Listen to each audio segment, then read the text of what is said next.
Smart 24, driving business.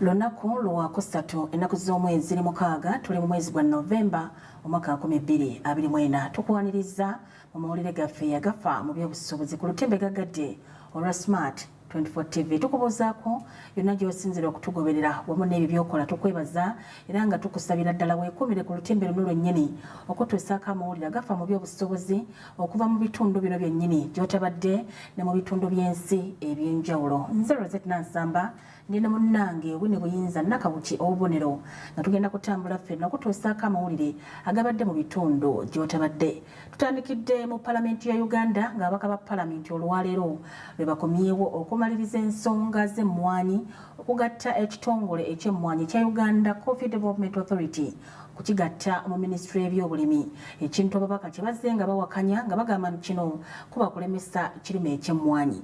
Wabula olwaleero wabaddewo ebikonde mu Parliament wakati w'omubaka Zaake wamu n'omubaka Anthony Akol nga bono nno olutalo luno luvudde ku kifo omubaka Zaake kyabadde atuddemu kukkakana nga bano bakubaganya ebikonde era omubaka Zaake asibidde mu ddwaliro. Sipiika wa Parliament awaliriziddwa okuyimiriza olutuula lwa Parliament okumala eddakiika eziwerako era nga oluvannyuma ensonga y'emmwanyi eyisiddwa ekitongole kya UCDA okugattibwa mu Ministry ey'ebyobulimi. Wabula ekyennaku bannamawulire babadde bagobeddwamu.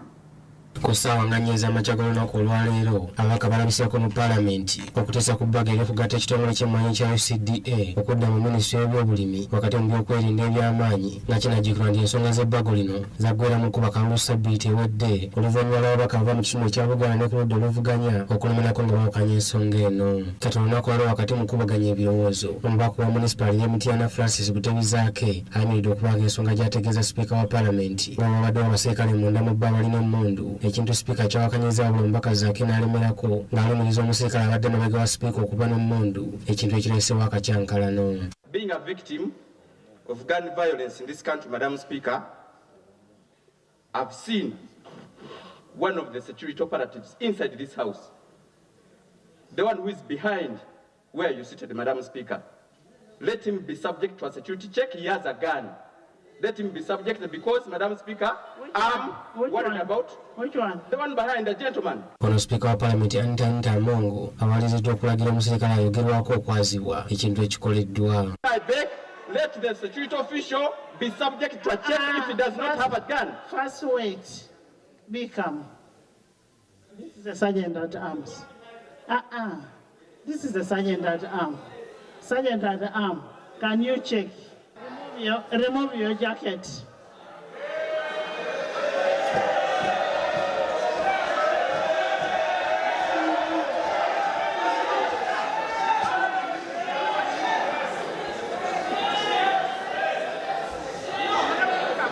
No, let him be checked. Remove your jacket.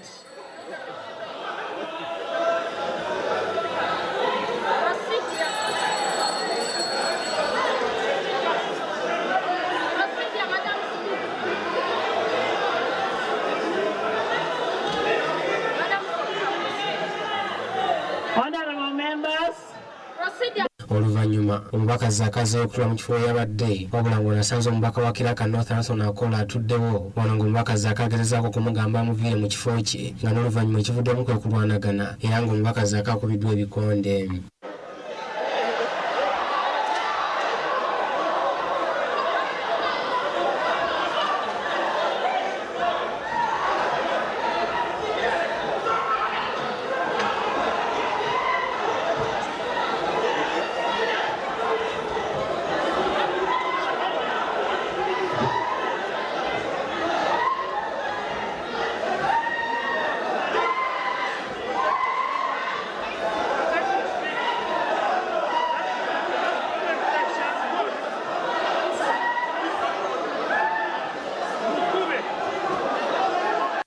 olw'akavuyo kano sipiika wa paalamenti Anita Amongo awaliriziddwa okuyimiriza olutwe lwa paalamenti okumala eddakiika 3 okusobola okukkakkanya embeera. Honorable Zaaka afunye obuvune obw'amaanyi era ajjiddwawo n'atwalibwa mu ambyulensi mu ddwaliro Ensambya okusobola okufuna obujjanjabi.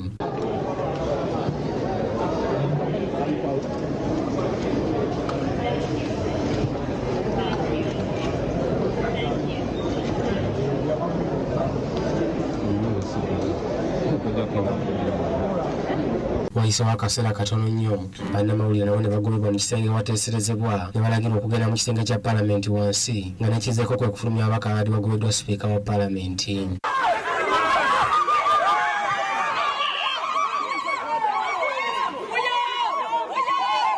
Ababaka bagobeddwa kuliko Anthony Akolo wa Kiraka North ono nga yakubye omubaka Zaake Ebikonde, omubaka wa Kayima Musoke wa Nansana Municipality, Aloysius Mukaso wa Lubaga South, Charles Tebandeko wa Bale County, Francis Zaake wa Municipality y'Emityano nga yakubiddwa Ebikonde, omubaka Isa Ssesango wa Budaadiri East, Asinasi Nyakato w'ekibuga kya Hoima, omubaka Frank Kabuye wa Makinye East, omubaka Kanyike Evans wa Bukoto East, Shamimi Malendo omubaka omukyalo wa Kampala wamu n'omubaka Susan Mugabe w'Ebuvuma. Oluvannyuma okuteesa kuzzeemu era ebbanga ery'okukagata ekitongole kya FDA ku minisitule y'ebyobulimi ne liyisibwa. Nga tukyali ku mbeera nga bwebadde mu paalamenti ebiddiridde oluvannyuma lw'akavuyo mu paalamenti, bannamawulire tebakkiriziddwa kudda mu paalamenti wamu n'ebyuma byabwe ebikwata ebifaananyi wadde amaloboozi wamu n'amasimu gaabwe. Bano basindikiddwa mu basement wansi mu paalamenti obutakkirizibwa kugoberera byonna ebibadde bigenda mu maaso mu paalamenti. Embeera eno ejja bannamawulire mu mbeera era oluvannyuma ne batuuza olukuŋŋaana lwabwe okusobola okwegeyamu ku nsonga ezibaddewo mu paalamenti okugaanibwa okuweereza amawulire agabadde mu paalamenti. Akulira bannamawulire bano abagasakira mu paalamenti Sam Yibanda Mugabi ayogeddeko nabo n'avumirira ekikolwa ekikoleddwa paalamenti okubakugira okukola omulimu gwabwe nga bwe bateekeddwa era ne basalawo nga bwe batagenda kuddamu kukola bintu byonna ebya paalamenti okutuusa nga batwala paalamenti eno bavuddeyo okubaako kye bategeeza era alagidde bannamawulire okwamuka ekizimbe kya paalamenti Bunnambiro. Banyabo fenga abakulembera bannamawulire ku paalamenti obukulembeze bwa paalamenti tebututuukiridde oba okututuukirira nga bagenda okusalawo okugoba bannamawulire. Nze ndowooza nti bandisoose kutwengejinga ng'abakulembeze b'amawulire ku paalamenti ne tulaba kubanga ba editors singa babeerawo ebifaananyi ebitali birungi, ba editors babeera n'obuvunaanyizibwa okusunsula ebifaananyi ebyo ogamba nti kino kiveemu kino kye tuba tupublishinga. So n'olw'ensonga eyo bassebo ne bannyabo mpisa olukiiko olw'amangu olwa bannamawulire bonna abasakaga paalamenti era ne tusalawo ensonga 3. Ensonga esoose tukkiriziganyizza ntulina okwengejinga obukulembeze bwa paalamenti kuba tumanyi tubuwuliriza nga ffe abakulembeze b'amawulire ku paalamenti. Bwe tumaliriza ekyo tulowooza nti ensonga eno tujja kukkaanya tulabe bannamawulire bakola batya emirimu gyabwe ku paalamenti awatali kutiisibwatiisibwa. Tukkiriziganyizza nti bannamawulire balina okukola emirimu gyabwe nga tebatiisibwatiisibwa ku paalamenti. Tukirabyeko nti bannamawulire olwaleero babadde bakola emirimu gyabwe ne tulaba abasajja abakuuma ddembe betamanyi na ku paalamenti ng'ate si bapoliisi ba paalamenti ne bajja ne bafulumya bannamawulire. Ekyo tukivumirira era nga UPPA era nga pulezidenti wa bannamawulire nkivumirira era nsaba sipiika wa paalamenti n'obukulembeze bwa paalamenti bonna tetuddamu kulaba bikolwa ng'ebyo. Ekisembayo bassebo ne bannyabo tukkiriziganyizza nga bannamawulire nti katwongere okuteesa n'obukulembeze bwa paalamenti naye okuva kati n'okweyongerayo ffe nga bannamawulire tetuwagira gavumenti ate tetuwagira oppositioni. Ffe omulimu gwaffe kubeerawo kutuusa mawulire ku bantu baffe nga bwe gaba gabaddewo. So tetulina musango gwonna gwe tuzizza kutwala kamera zaffe mu chambers okulaga bannayuganda ebigenda mu maaso. So okuva kati tuyimirizza okukavalinga entuula za palamenti.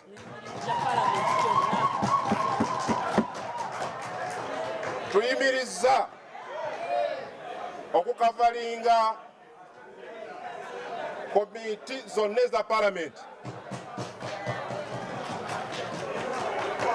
Oba komiti za opposition ziri chaired by opposition, oba komiti ziri chaired by NRM, tetugenda kuziddamu zikavalinga. Oba press conference, oba kyonna ekigenda mu maaso okutuusa ng'obukulembeze bwa palamenti businkanye bannamawulire n'abakulembeze b'amawulire abasaka ga palamenti tukaanye security yaffe eri etya. Kuba kyewuunyisa omuntu okwambala ng'ate tayambadde uniform najja n'afulumya bannamawulire mu chambers n'awamba kamera z'abannamawulire ate n'akwata bannamawulire n'abateeka mu conference owo n'abaggalira. Ekyo tetugenda kikkiriza mu bukulembeze bwange Uganda.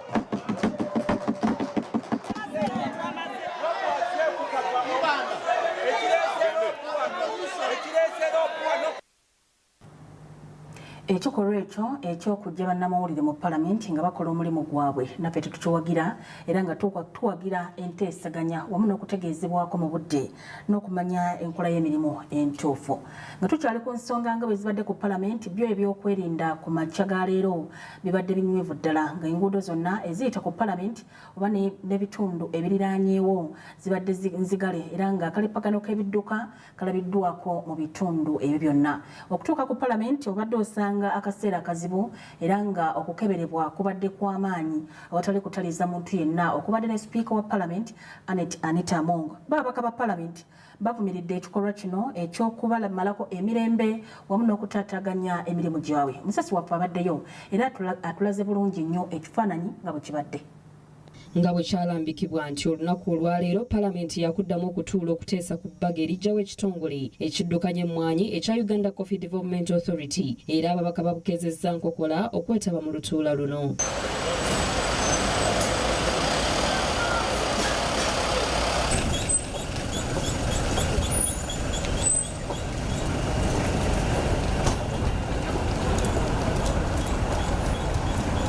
Wabula enguudo ezikyama ku palamenti zonna zibadde ziggwaddwa ab'ebyokwerinda okwawukanako n'ennaku eza bulijjo era nga buli muntu asoose kunnyonnyola gy'alaga okusinziira ku b'ebyokwerinda nga beetangira embeera ey'akajagalalo eyinza okubalukawo wakati w'olutuula nga lugenda mu maaso.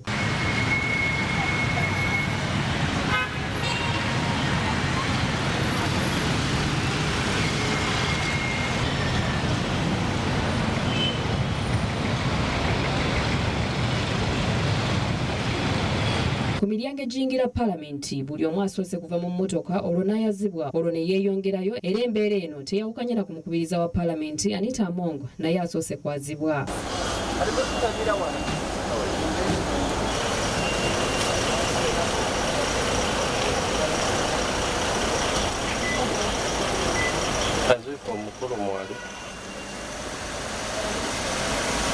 Ababaka ku ludda oluvuganya wamu n'abo ab'ekibiina kya NRM abamu bavumiridde engeri gye bayisiddwamu ate abalala ne basaba abantu okubeera abakakkamu bakubaganye emirowoozo mu mirembe.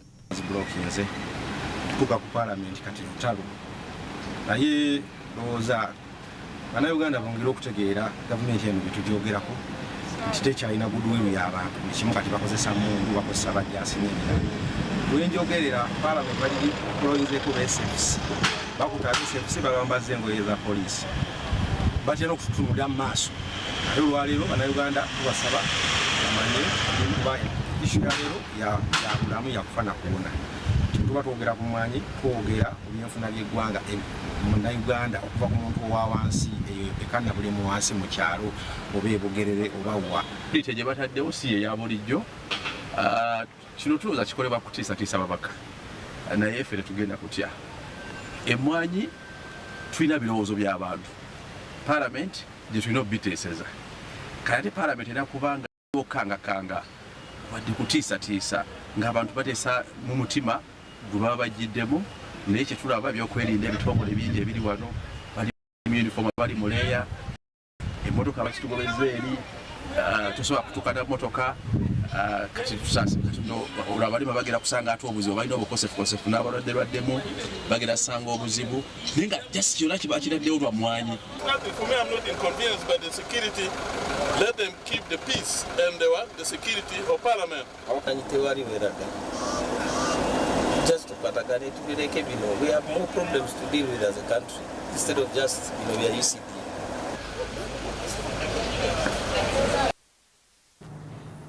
Embeera bwetyo bwebadde ku Parliament olunaku olwaleero wabula teweerabira nti lyo ebbago ery'okuteeka ekitongole ky'emmwanyi kya UCDA mu minisitule by'obulimi lyo lyayisiddwa dda olunaku olwaleero.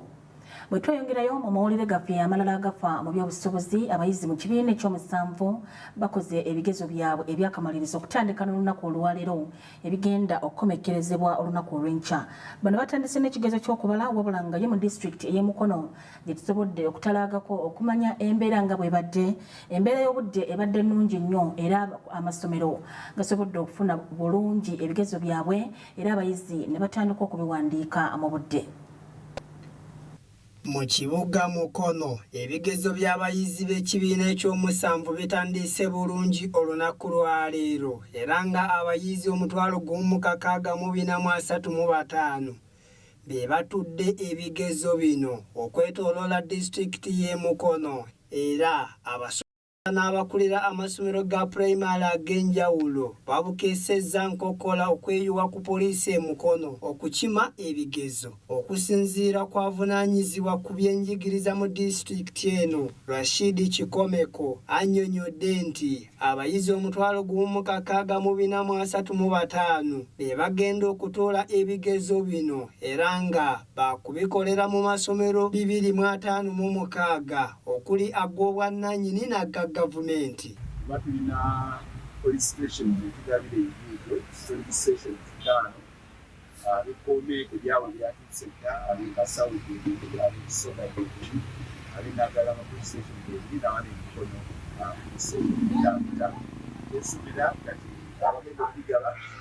Kyokka agambye nti ku bayizi bano omuyizi omu yekka amannya gasirikidde mu ssomero lya Busensa Primary School erisangibwa mu tawuni kanso ya Nakifuma Naggalama yasuubirwa obutakola bigezo bino olw'ensonga nti yalongoosebwamu omwana ku Mande. Kikomeko agambye nti we bukeeredde olwaleero nga tebafuna kuddibwamu kwonna okuva eri abazadde kubanga babadde babasuubiza nti bajja kumuleeta akole ebigezo olw'ensonga nti essomero lye lyakkiriza okumuteerawo embeera yonna enaamusobozesa okubikola obulungi wakati mu mbeera gy'alimu etali nnungi. Naye twafunyeewo omwana eyalongoseddwa essomero lya Busonyo Primary School lyamulongosezaamu omwana teyadagenda kolezi tubadde bakoze teekateeka kumuleeta ku ssomero akole ebibuuzo bye abimale. Essomero liri Nakifuma Naggalama kanso. Abamu ku bakulu b'amasomero agali mu kitundu kino bategeezezza nga ebigezo bwe bituuse mu budde olw'embeera y'obudde okubeera ennungi era nga ebigezo bitandise bulungi. Bano era bategeezezza nga bateeseteese obulungi abayizi baabwe era nga babasuubira okuyitira waggulu ennyo. Olw'obudde obulungi n'okuba nga tutuusizza ku lunaku luno nga tuli balamu. Abayizi baffe ab'ekyomusanvu lwe bagenda okutuulirako empapula zaabwe ezisooka. Olwaleero tugenda kuwandiika okubala wamu ne social studies. Katonda olw'obudde obulungi twebaza Katonda olw'okubanga ababitambuza babituusizza mu budde era wenjogerera batandise okukola. Tulina essuubi ddene nnyo nti bajja kukola bulungi kubanga bategekeddwa bulungi n'olwekyo ne PLE tusuubira olw'ekisa kya Katonda abayizi baffe bajja kukola bulungi.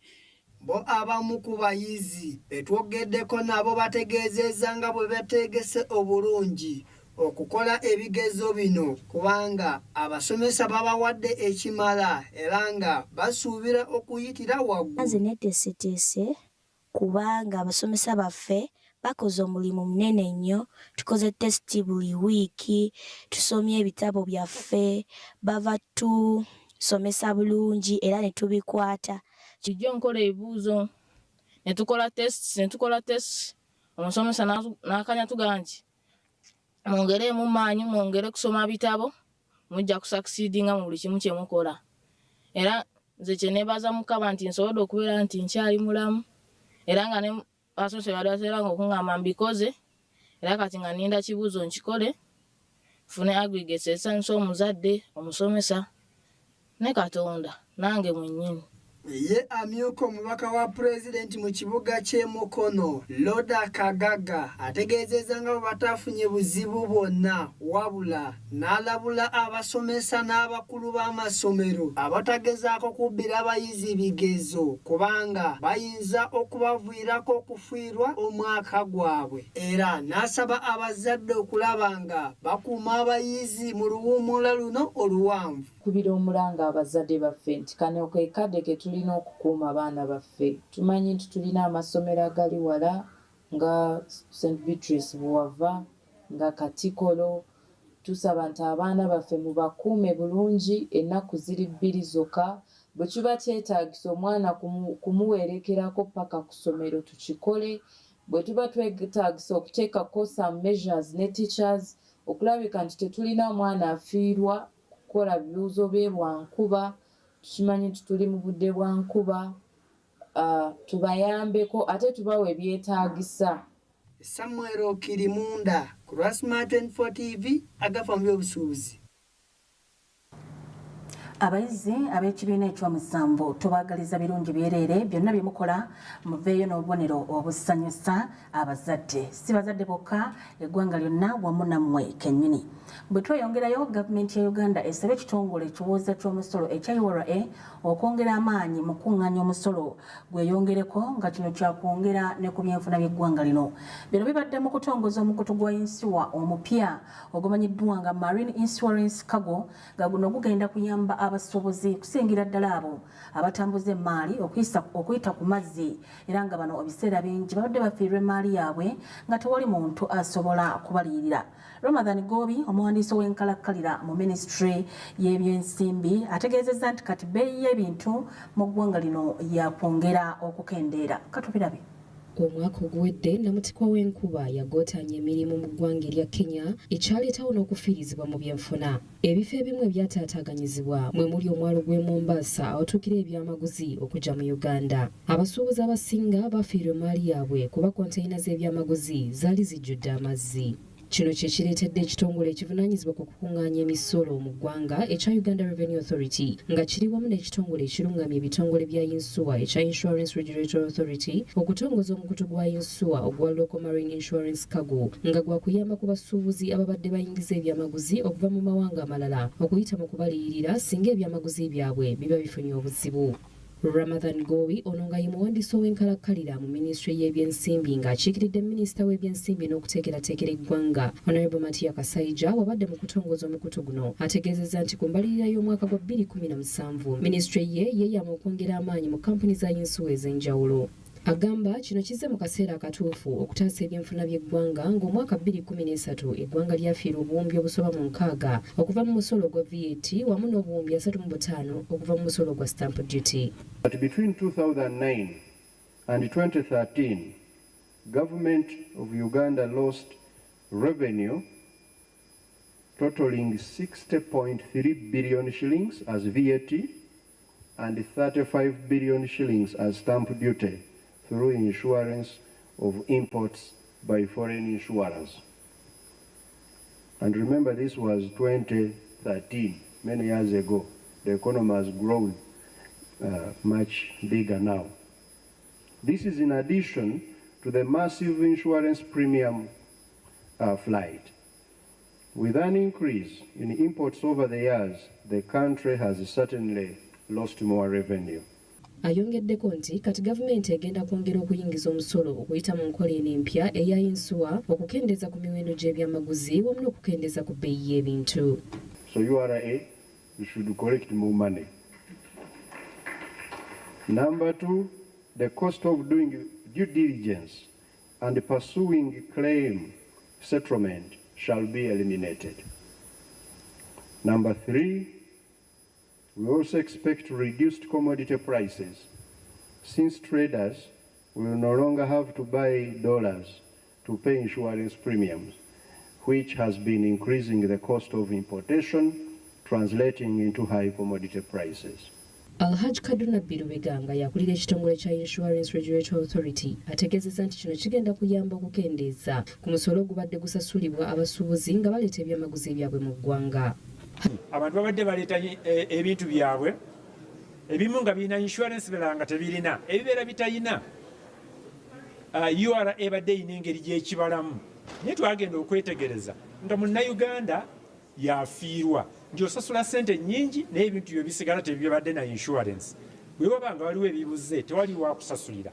Olwaleero eno insurance minisita gy'alonkinze egenda kukakasa nti munnayuganda ebintu by'okuva gye biva okutuuka wano we bituuka birina insurance yabyo. Ate insurance eno tugyetegereza ng'eri wansi okusinga ssente omuntu oyo aleeta ebintu oba importa z'abadde asasula mu mbeera eri enkadde. Haji Asadu Kisitu Kigozi nga ye kamisona mu kuwandiisa ebintu ebiyingira ne bifuluma mu kitongole kya URA agamba enkola eno yakuyamba bannayuganda okufuna ebyamaguzi mu bwangu wamu n'okugondeza ku basuubuzi. Wabula kino era kyakwongera ku byenfuna by'eggwanga okuyita mu kwongera ku musolo ogukungaanyizibwa okuyita mu nkola eno. Uganda Revenue Authority tubala omusolo nga tutaddeko essente ze wabiguze, entambula gye wakozesezza, ssente ze wasasudde ez'entambula na insurance eno. Luli tubadde tetuyina we twekakasa nti insurance omusuubuzi yagiguze oba ntuufu. N'olwekyo nga tukozesa percentage ekitundu kimu ku buli 100 bw'oba toyina mpapula ze tukakasa nti wasasudde insurance eno. Okutandika ne leero kiba kitegeeza nti enkola eyo eba edibizibwa, tujja kuba tukozesa ebyo system byetuwadde okuva mu insurance industry. Jonan Kisache nga yakulira ekitongole ekirungamya abafuna obuweereza bwa insuwa ekya Uganda Insurance Association ategeezezza nti bamaze ebbanga nga baagala okuyamba abasuubuzi obutafiirizibwa. Nnyo mu kino ekintu kye mbalinyala okutegeeza abantu nti ekisooka kya byonna marine insurance si musolo. Era marine insurance tetugitandise leero. Marine insurance ebaddewo emyaka era mu insurance ezimu kuzaasooka. Marine insurance y'emu ku ezo ezasooka era ebaddewo era ng'etundibwa. Kye tutongozza olwaleero nti gwe ng'omunnayuganda ali eyo aleeta ebyamaguzi. Bw'oba oleeta ebyamaguzi oteekeddwa okufuna insurance Uganda. Oluvannyuma omukutu guno gutongozeddwa era ng'abadde omugenyi omukulu ataddeko omukono ng'akozesa enkola eya digital. I thought we were going to sign here as usual. We are signing in the sky. Yes. Congratulations. Marine Cargo Insurance esuubira okutandika okukozesebwa mu mwaka gwa 2025. Naomi Namusoke, agafa mu by'obusuubuzi. Wamu n'ensonga ezo eza Marine Cargo Insurance kiriza tugendeko mu kumulamuko. Bwe tunaba tukomyewo tukyalina amawulire amalala mangi agafa mu by'obusuubuzi, tovaawo katudde.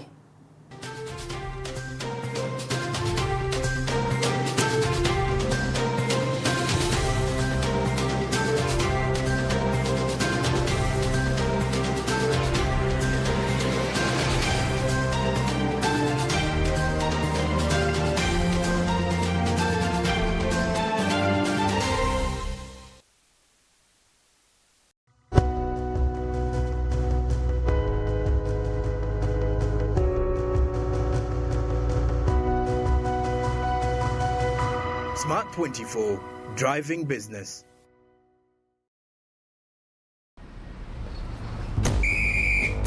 Okuba omusinguzi oyine kuba stede nka Tiger. Konka ko oligula amashita na MTN Momo okusingura kworobi. Kozesa Momo app ningashi imata *165*3#. Teka mu merchant code, teka mu muhendo gw'esente, teka mu Momo pin, oshashure. Congratulations! Emotoka yawe shemerirwe kandi kandi watunga omugisha gw'okusingura mobile money na MTN momo.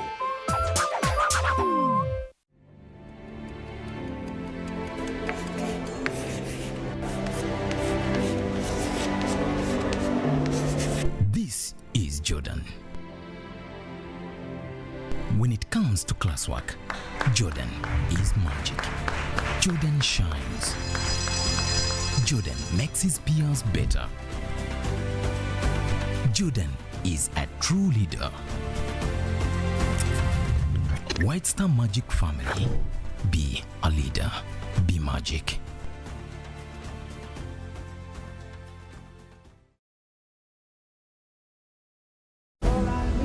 Three inspired souls brought together by love are set on a life-changing journey. This is your life, Mackenzie. This is no longer a dream. It's just something about Mackenzie. I'll never marry you. Your position does not allow you to break work relationship rules. Where choices change everything. Crossroads, weekdays at 8 p.m. on Power Magic Prime. DSTV channel 148, GoTV channel 303.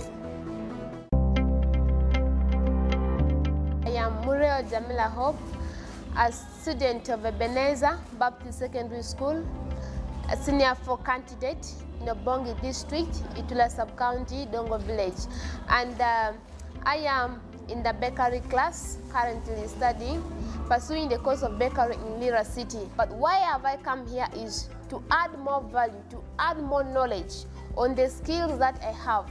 Because when I came here, the skills that I have got is on the best ingredients that I can use to actually make good products.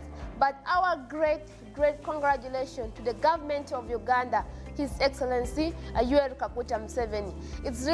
He's really someone who is a mentor to everybody. He's really someone who is nationalistic, who is patriotic. We appreciate his duty towards our country, towards our women, so as we develop our economy.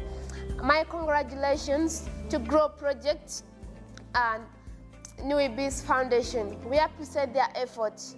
They shouldn't regret their funding, their investment in women in such a vocational training, because it's for the betterment of our economy and to have a great future for the future generation. Grow, generating growth opportunities and productivity for women enterprises.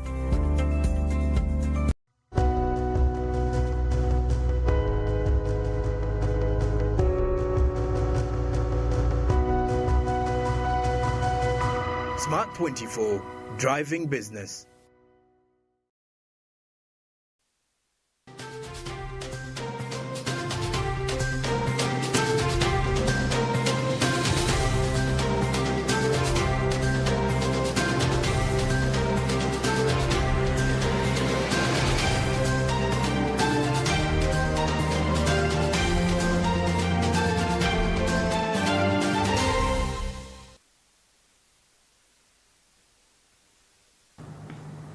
Kulekayo nnyo mu kuwummula ddala mu maaso n'amawulire gaffe agafa mu by'obusuubuzi era nga nkujjukiza nti okyali ku lutimbe gaggadde olwa Smart 24 TV. Mu kitundu kyaffe ekyokubiri tutandise n'abakugu ab'enjawulo nga bakulembeddwamu ekitongole ky'abannamateeka ekya ALP East Africa nga wano basabye wabeerewo enkwatagana ennungi mu mawanga agali mu mukago ogwa East Africa naddala mu by'ensimbi omuli n'okulaba ng'ensimbi ekozesebwa amawanga gano efaanagana kukendeeza mu mateeka agafuga ensalo z'amawanga gano wamu n'ebyobusuubuzi sinakindi okugajjirawo ddala. Bano beegatiddwako ssaabawandiisi w'omukago ogwa East Africa Her Excellency Veronica Nvunda okulaba nga batambuza enjiri y'obwasseruganda wakati w'amawanga gano n'okutuuka mu mawanga ga Africa amalala agatali mu mukago guno. Omukago ogutaba amawanga agali mu East Africa gwa East African Community gulimu amawanga agawerera ddala 8 wabula ng'agamu ku g'enkulaakulana ekyali wansi olw'ensonga ezitali zimu na zimu ng'ekimu ku bintu ebisoomooza amawanga gano y'enkolagana etali nnambulukufu bulungi olw'amateeka agali mu mawanga gano agaawukana ekintu ekireetawo okutataganyizibwa mu ntambuza y'emirimu ssaako n'ebintu ebirala ekireka ng'omukago guno gulemeddwa okutuukiriza ebigendererwa byagwo. kati olunaku olwaleero ekitongole kitaba bannamateeka ekya ALP East Africa bavuddeyo n'enteekateeka oba okunoonyereza okulaba ng'amawanga agali mu kago wa East African Community gakolaganira wamu ekituuka ku by'enkulaakulana ssaako n'ebintu ebirala ng'enteekateeka eno etongozeddwa ssaabawandiisi w'omukago gwa East African Community His Excellency Veronica Nvunda. His Excellency Veronica Nvunda asinzidde wano n'ategeeza ng'amawanga agava mu kago wa East Africa bwe gasumbuyiwa ennyo ekituuka ku by'obusuubuzi ssaako n'ensonga endala naddala ezeetaagisaamu ensimbi olw'ebbula ly'essente ez'awamu ezigatta amawanga gano ekintu ekizza ennyo emabega ebyobusuubuzi. Currencies do not recognize each other. You go with the South Sudan pound to Burundi to be almost a piece of paper. Because it's there, yes, but what do I do with it, you know? And you are aware that our currencies converge around the dollar, and we are now in a situation where the issue of dollarization is become a political question on its availability and its movement. Ono bw'ati ategeeza nga waliwo obwetaavu obw'okubawo okulungamizibwa okulaba ng'amawanga ga East Africa gabeera n'ensimbi emu engagatta. To use an example of the ALP, if you're going to pay your staff across the region, then chances are that you use SWIFT, and SWIFT transfers are expensive. You pay, for instance, $55 per transaction. And we need to grow the East African payment system that is charging $4 per transaction.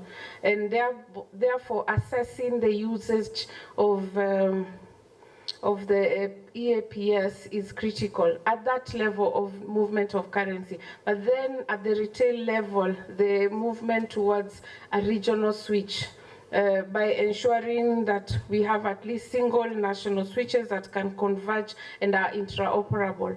Dr. Henry okuva mu kitongole ekya ALP ategeeza nti ne mu byenjigiriza wakyaliwo ekirina okukolebwa okulaba ng'obuyigirize bw'abantu mu mawanga gano bwe bafuna bwenkanankana. The professions have not yet done those mutual recognition agreements because the purpose of a mutual recognition agreement is to recognize qualifications that a bachelor's at Makerere is equivalent to a bachelor's in Nairobi, equivalent to that kind, and then even the certification courses. You went to Law Development Center, you went to Kenya School of Law.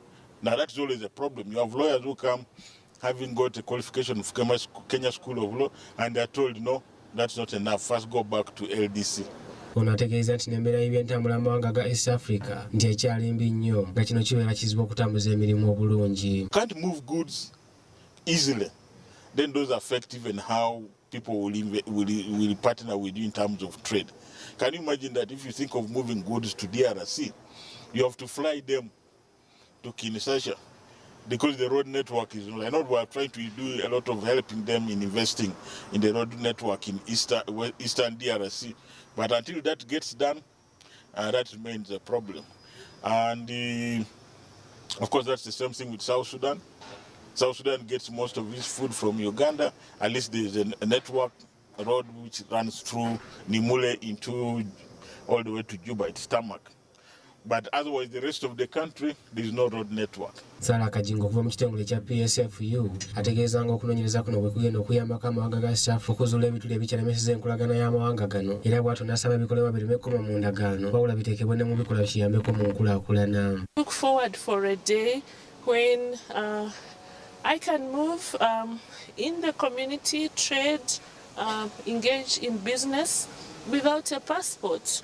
But and also we urge the leaderships of our governments in East Africa that we really need to go beyond signatures, to total implementation, full implementation of the customs union, full implementation of the common market, because the intention of integration is prosperity of the peoples of the East African community.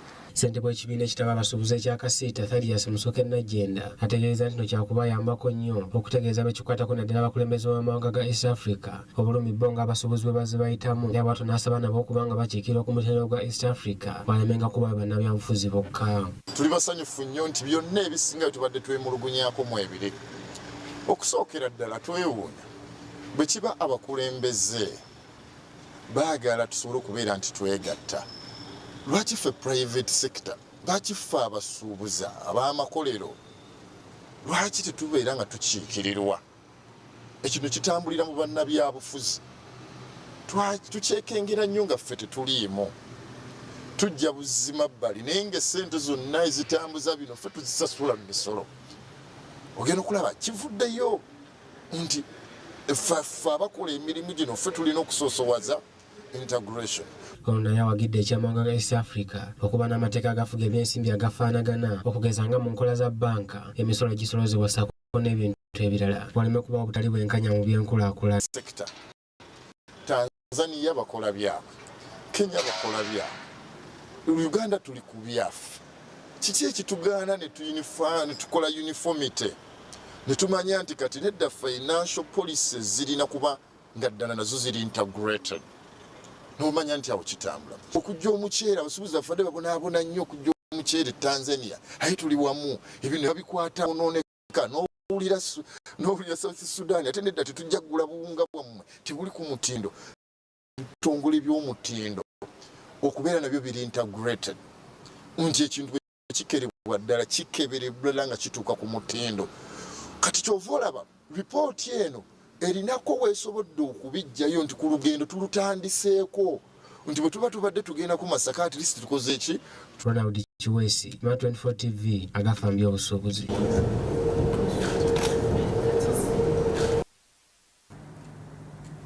Ebyo nga tubitadde ku mabbali bo bannamukono bafunye ku ssanyu wamu n'essuubi ery'okuwona enfuufu mu kitundu kyabwe oluvannyuma lw'omulimu gw'okukola enguudo eziwerako okuba nga guggiddwako engalo. Omulimu guno gwakwasibwa kontrakita amanyiddwa nga Starling era nga gwakuwemmenta ensimbi obukadde bwa $5 566 ensimbi ezeewolebwa okuva mu banka ey'ensi yonna. Enguudo ezigenda okusooka okukolebwako kuliko Olwabajjo, Ntaawo, Nasuuti n'endala era nga batuuze basabiddwa okuwagira abantu abagenda okukola enguudo zino baleme okubba ebyuma ebikozesebwa so nga n'abo abaweereddwa omulimu basabiddwa okukola obulungi omulimu ogubaweereddwa mu budde obwabaweebwa era nga bakola emirimu egibasuubirwamu. Kyaddaaki eddimu ly'okukola enguudo zimwasanjala okwetooloola ekibuga Mukono gutandise era ng'ezimu ku nguudo ezitandikiddwako kuliko Olwabajjo, Ntaawo, Nakabago ne Nasuuti Road era ng'eddimu lino lyakumala emyezi 18 nga kampuni ya Starling be bawomye omutwe mu ddimu lino ng'omulimu gwonna gwakuwemmenta obukadde bwa $566 okuva mu banka y'ensi yonna. Amyuka omubaka wa pulezidenti mu kibuga Mukono Road Titwe Kagagga wano waaviiriddeyo n'alabula abaweereddwa eddimu lino obutava ku mulamwa wabula bakole ekyo kibaleese ate bakikole mu budde bwakyo ssaako ne mu butuufu bwakyo nga tebavudde ku kibavunaanyizibwako. Beekwate bulungi mu bifo bino bye bali kukoleramu. Tetwagala kuwuliriza abaana baffe nga balina embuto, tetwagala kuwuliriza indiscipline mu makubo gano ge bagenda okukwatiramu. Tusaba nti tufune a smooth period ey'emyezi 18 projekiti yaffe ewe bulungi abantu baffe basobola okukozesa amakubo gaffe nga bwe galina okubeera. Ba contractors tubasaba tebava ku biyo tebava ku plan gye balina amakubo ge balina okukola. Twetaaga mutindo ku makubo gano ate tumanyi nti kituufu ddala bagenda kukolera ddala eky'omutindo.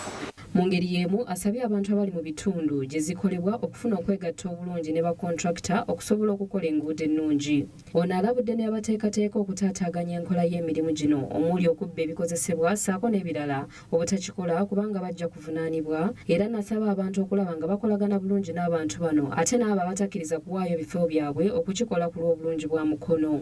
Nti abakyali ku makubo tumanyi nti tukyali mu kuyita mu bantu abanatatuwa abatono abatatatuwa right of way. Tusaba nti bakwatagane naffe tusobole okuyamba aba contractors baffe bakole omulimu gwabwe. Ffenna tukimanye nti contract ya 18 months. After 18 months balina okutwanjulira omulimu guno gwe batandise. So tusaba abatuuze abali ku makubo ago nti bonna batuyambe bakwatagane naffe tusobole okukyusa ku feesi y'Emukono municipality. Amakubo ago gakolebwe mu budde akadeke kalina okukolebwamu ate n'obuyambi bwonna aba contractors bwe beetaaga tusaba nti tububawe basobole okukola omulimu gwabwe. Babakulembeze nga bakulembeddwamu amyuka ssentebe wa Mukono Central Division Zaid Sali, kansala w'ekitundu kino Faizo Muwanga ssaako ne Anet Nafuna basanyukidde enteekateeka eno era ne basiima gavumenti olw'okubajjukira kubanga oluguudo luno lubadde lufuukidde ddala ekizibu kyokka ate nga lwe lumu ku kukendeeza ku mugotteko gw'ebidduka. Oluguudo luno lugenda tuyamba kinene nnyo kubanga tukendeeza jjaamu. Abantu emirimu gyabwe gibadde nga gifanga oba ogende Kampala olina appointment ssaawa 2 olina keera ssaawa 11. Naye zino enguudo omuntu agenda kuba wa ddembe okozesa oluguudo luno nasuuti nakabago agende paka Kampala nga tafunye kutaataaganyizibwa. So oluguudo luno lugenda kuba lutuyamba nnyo. Ensonga ey'okubiri, ekibuga kyeyongedde okugaziwa. Mukono obadde ogiraba wali kumpi feesi yaayo we wali ebizimbe ebinyirira we wali ebizimbe ebirungi olw'ensonga buli muntu weyettanira we watali nfuufu bizinesi ye weesobola otambulira. Naye we bakola enguudo zino bizinesi ez'amaanyi abantu bagulako kati poloti batandise ositula ebizimbe bya kalina. Andiise bwe bati already abantu abadde ne maplotsi gaabwe ku kkubo wano 5 ku 10 ebadde egulo $3,000,000 naye right now abantu bali mu 10. So eyo nkulaakulana. Amaduuka abantu babadde bapangisa $10,000. Right now nalabye dda omu nti eryange lirimu 25. So yenkulaakulana. Amayumba nago geeyongedde. Businesses ku makubo abakyala bano side ne side bano Nsiikankoko, Muwogo, Buside webali.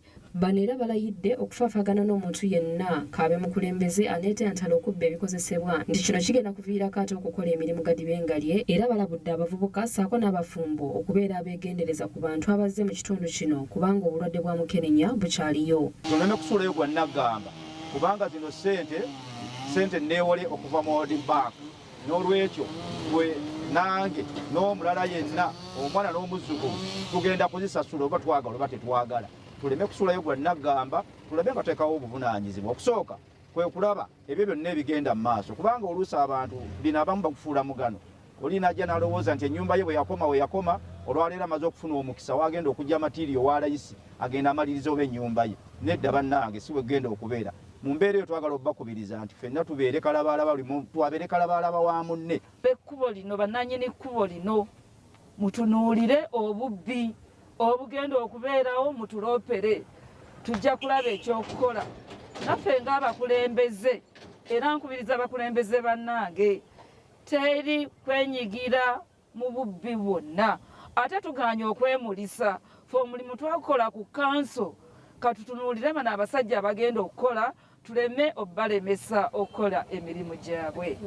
Abamu ku batuuze abakola emirimu egy'enjawulo mu kitundu kino baliko nabo bye bannyonnyodde ku kukolebwa kw'ekkubo lino n'engeri gye babadde bakosebwamu era nga bagamba nti okuliibwa kolatsi ebintu bingi ebigenda okukyuka omuli okulinnya kw'emiwendo gya puloti. Nakwe tubadde nga tubeeramu tuli basanyufu nnyo. Twebaza abakulembeze baffe abaatuteerayo ekiteeso kino okulaba nga tufuna oluguudo olulungi. Abaana baffe babadde bagendanga ku masomero, ebisooto, enfuufu bwe batuuka ku masomero nga yunifoomu zidugala. Saako naffe obubenje binnya naddala nga wali mu Kanaana awo Nakabagaawo Kakolasi akaaliwo akaakadiwa ebinnya nga biyitirivu. Amazima gennyini tuli basanyufu nnyo. Tweyanza nnyo abakulembeze baffe okuva ku mutendera gw'erosi paka okutuuka ku disitulikiti olw'omulimu guno omunene gwe batukoledde. Tweyanza nnyo gavumenti ya Uganda okusingira ddala tweyanza nnyo muzeeyi waffe pulezidenti Yoweri Kaguta Museveni tuhabulwa webale nnyo jjajja olw'omulimu guno. Ekyamazima olw'ebigambo byo nga bwoga nti tokyekolera okolera abazzukulu tuli basanyufu nnyo olwa pulojekiti eno. Waddewo oluguudo lubaddemu ebinnya bingi ekireetera ebidduka byaffe okuba nga byonooneka era tusanyukidde nnyo enteekateeka zino eza gavumenti okuba nga bakoze oluguudo luno lugenda tuyambira ddala nnyo ddala. Bannamukono bo bategeezezza nga bwe bawonye enfuufu. Bwe tuvaayo akabondo k'ababaka batula ku kakiiko aka social protection mu ggwanga kano nno nga katunuulira embeera z'abantu muli abakadde. Kanjudde ebituukiddwako gavumenti mu nkola ez'enjawulo ezanjuddwako okusobola okuyamba bannayuganda okwetegekera mu mbeera ez'enjawulo omuli obukadde okuva ku mirimu wamu n'ebintu ebirala. Sowed Kitanywa ng'ono mubaka wa Busongola North era nga naye atula ku kakiiko kano agamba nti kati kaweefube bamutadde ku kwongera okusomesa bannayuganda ku nkozesa y'ensimbi gavumenti z'ebawa okubadduukirira mu biseera ng'ebyo ebizibu. The aim of government is to ensure that people enter the money economy, that a family is able to get breakfast, able to get lunch, and to get supper.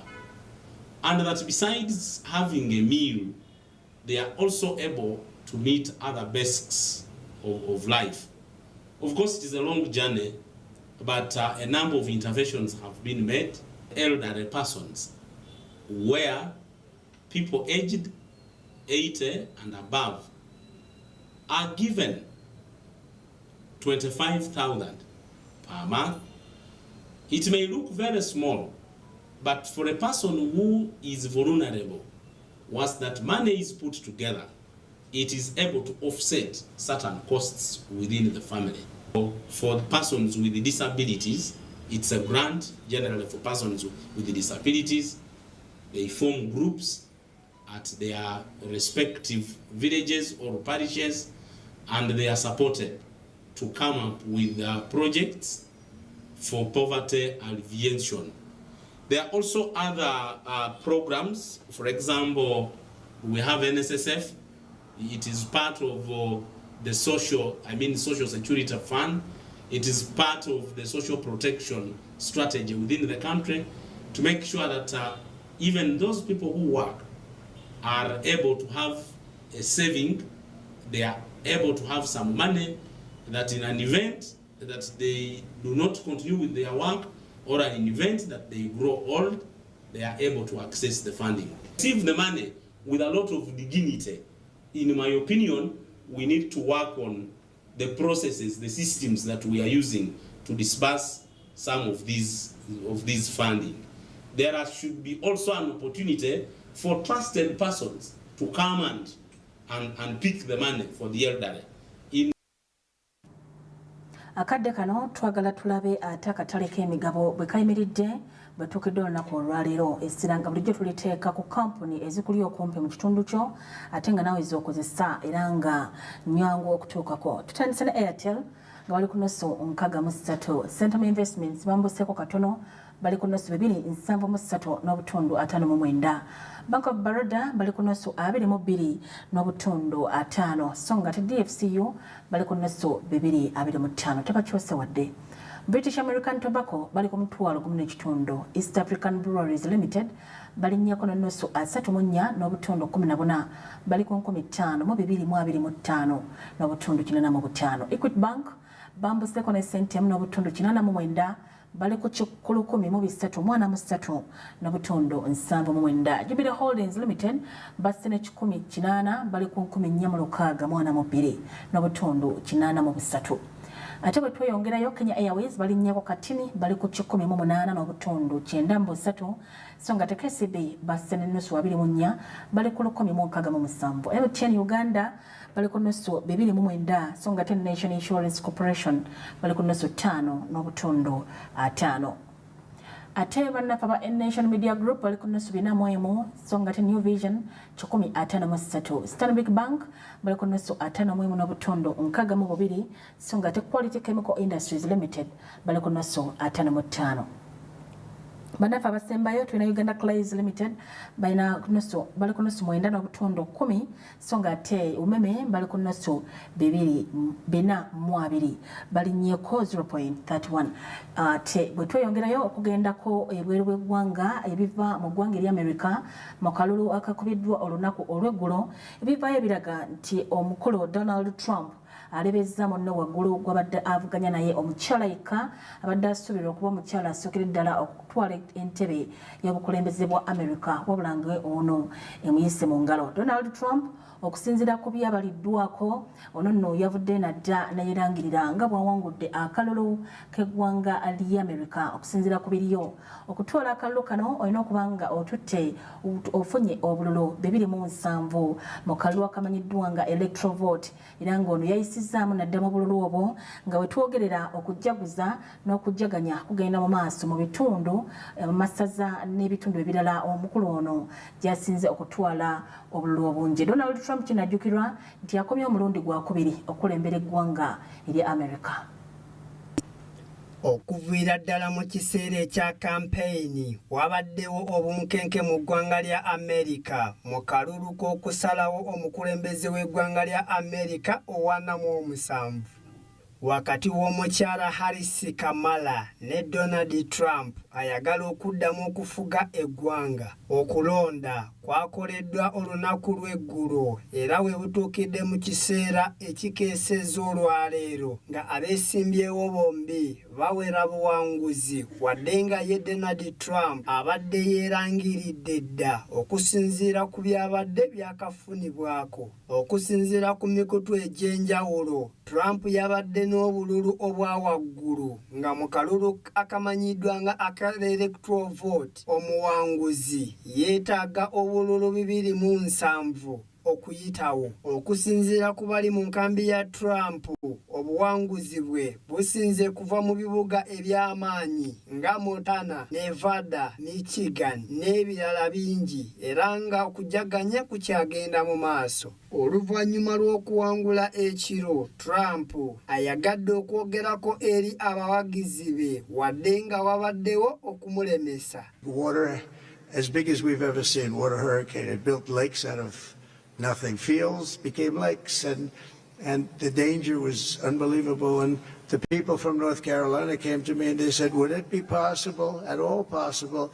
Donald Trump oluvannyuma ayogeddeko eri bannansi ba America ne yeebaza nnyo abantu bonna kw'otadde ne mukyala we First Lady. Trump asuubiza okwongera ku nkulankulana ya America ebadde yaddirira emabega olw'entalo ezigenda mu maaso mu Isirayiri ne Palestine.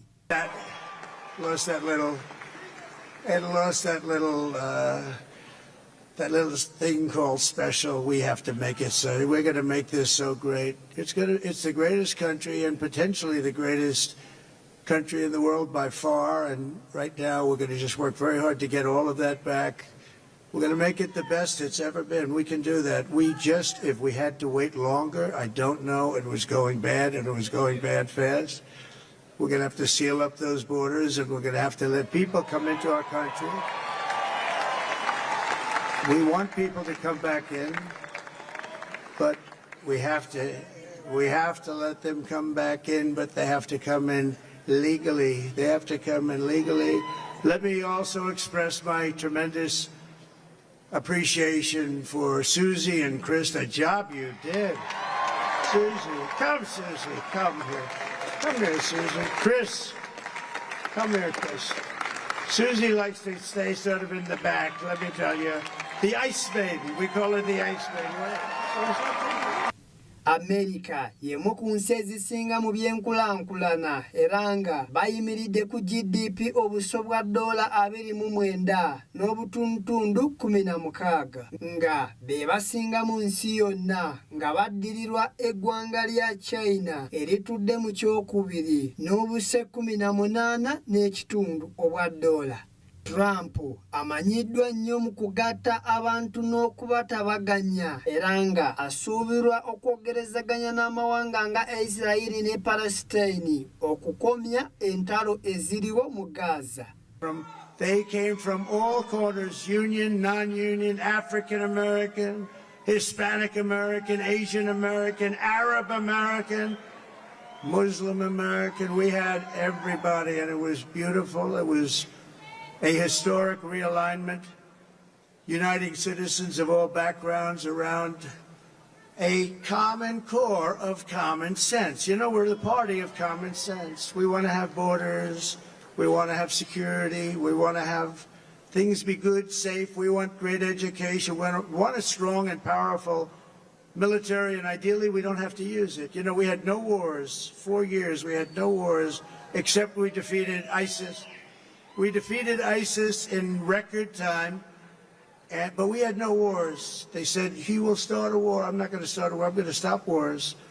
But wetwogerera ebijaguzo byatandise dda mu bibuga ebyenjawulo naddala Trump gye yasinze obululu. Samuel Kirimunda, Crossmart 24 TV, Agafa Muby'Obusuubuzi.